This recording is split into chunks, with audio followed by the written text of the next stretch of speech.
पहली बार विधानसभा का चुनाव लड़ेंगे अखिलेश यादव। ये बड़ी जानकारी इस वक्त मिल रही है लखनऊ से। यूपी की सियासत से जुड़ी हुई ये खबर है कि पहली दफा विधानसभा का चुनाव लड़ेंगे अखिलेश यादव। और अखिलेश यादव भी मुलायम सिंह यादव की तरह 2 सीट से चुनाव लड़ेंगे। सूत्र ये बता रहे हैं आजमगढ़ और मैनपुरी सीट से चुनाव लड़ेंगे अखिलेश यादव। सूत्रों के हवाले से ये बड़ी जानकारी आप तक हम पहुंचा रहे हैं। बड़ी खबर है इस वक्त की। लगातार इसको लेकर अखिलेश यादव ये कहते रहे कि अगर ये दरकार होगी वक्त की या फिर पार्टी की तरफ से ये कहा जाएगा तो वो इस पर विचार करेंगे। अब ये जानकारी मिल रही है कि 2 सीटों से चुनाव लड़ सकते हैं अखिलेश यादव। आजमगढ़ और मैनपुरी सीट से चुनावी मैदान में उतर सकते हैं। सोर्सेज के हवाले से बड़ी जानकारी आपको हम दे रहे हैं। यूपी की सियासत से जुड़ी हुई ये बहुत बड़ी खबर है, लखनऊ से आप तक पहुंचा रहे हैं। पहली दफा विधानसभा का चुनाव लड़ेंगे अखिलेश यादव।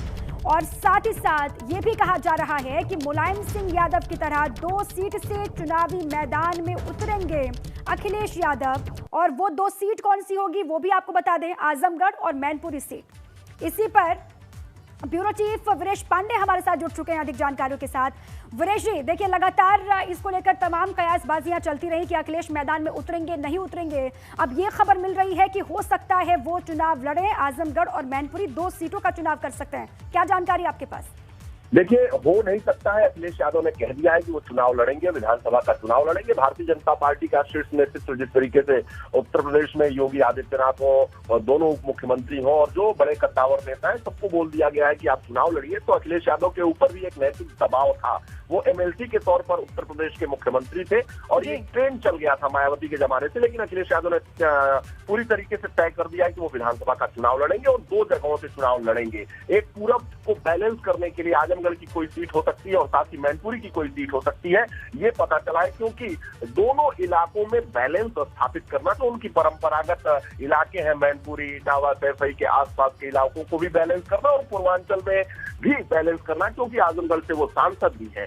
तो निश्चित रूप से वो कहां से इस्तीफा देंगे ये तो बाद में तय होगा, लेकिन 2 सीटों से वो चुनाव लड़ेंगे और उन्होंने चुनौती स्वीकार कर ली है और वो चुनाव लड़ेंगे और इसमें कोई भी इफ एंड बट नहीं है, कोई संदेह नहीं है।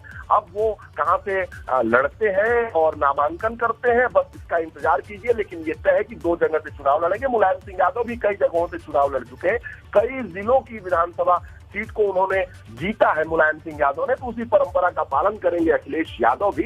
अखिलेश यादव निश्चित रूप से पूरब और अपने इलाकों जो यादव बेल्ट कहा जाता है दोनों में बैलेंस स्थापित करेंगे और 2 जगहों में से चुनाव लड़ेंगे। तो भाजपा की चुनौती को स्वीकार कर रहे हैं अखिलेश यादव, या बता रहे वीरेश जी। और चुनौती को स्वीकार करने के साथ ही कितना बड़ा मैसेज ये होगा अखिलेश यादव की तरफ से अगर वो चुनावी मैदान में उतरेंगे? देखिए, मैसेज निश्चित रूप से एक पहले की परंपरा थी कि जो विधानसभा जो मुख्यमंत्री बनता था वो विधान परिषद का सदस्य नहीं होता था। ये मायावती के जमाने से शुरू हुआ। एक बार का वाकया याद है कि मुलायम सिंह यादव विधान परिषद में थे, लेकिन जब वो मुख्यमंत्री बने तो उन्होंने विधान परिषद से इस्तीफा देके विधानसभा का चुनाव लड़ा और विधानसभा का चुनाव लड़कर वो उन्होंने दिखाया कि वो जन नेता है, जमीन के नेता है, उनके पास क्षेत्र है, जनता का समर्थन है। बैकडोर से एंट्री मुलायम सिंह यादव ने कभी इस लिहाज से नहीं की कि उन्हें मुख्यमंत्री बनना है तो वो विधान परिषद में चले जाए। लेकिन मायावती जब मुख्यमंत्री बनी तो वो विधान परिषद के जरिए चली गई। उसके बाद ये ट्रेंड स्थापित हो गया और इस ट्रेंड का पालन अखिलेश यादव ने भी किया, योगी आदित्यनाथ ने भी किया। लेकिन भारतीय जनता पार्टी ने गियर चेंज कर दिया। उन्होंने कहा है कि सबको चुनाव लड़ना है, जो भी मुख्यमंत्री बनेगा, मंत्री बनेगा उत्तर प्रदेश में, उसको विधानसभा के जरिए ही जाना पड़ेगा, जनता के जरिए ही जाना पड़ेगा। और ऐसे में अखिलेश यादव ने भी ये तय कर लिया कि वो विधानसभा का चुनाव लड़ेंगे और दम खम के साथ लड़ेंगे। बिल्कुल। और विनेश जी, जब आपको याद होगा बीजेपी ने गोरखपुर शहर से योगी आदित्यनाथ को मैदान में उतारा तो समाजवादी पार्टी के मुखिया अखिलेश यादव सामने आए। उन्होंने ये कहा कि सेफ सीट का चुनाव किया है क्योंकि ऐसी स्थिति हो गई है उत्तर प्रदेश में बीजेपी की कि गोरखपुर के अलावा और कहीं से लड़ाते योगी आदित्यनाथ को तो हार का सामना करना पड़ता। अब चूंकि आजमगढ़ और मैनपुरी 2 सीटों का चुनाव अखिलेश यादव करेंगे, ऐसी खबर आप पहुंचा रहे हैं, तो इसको किस तरीके से देखा जाएगा और बीजेपी इसको लेकर किस तरीके से रिएक्ट करेगी?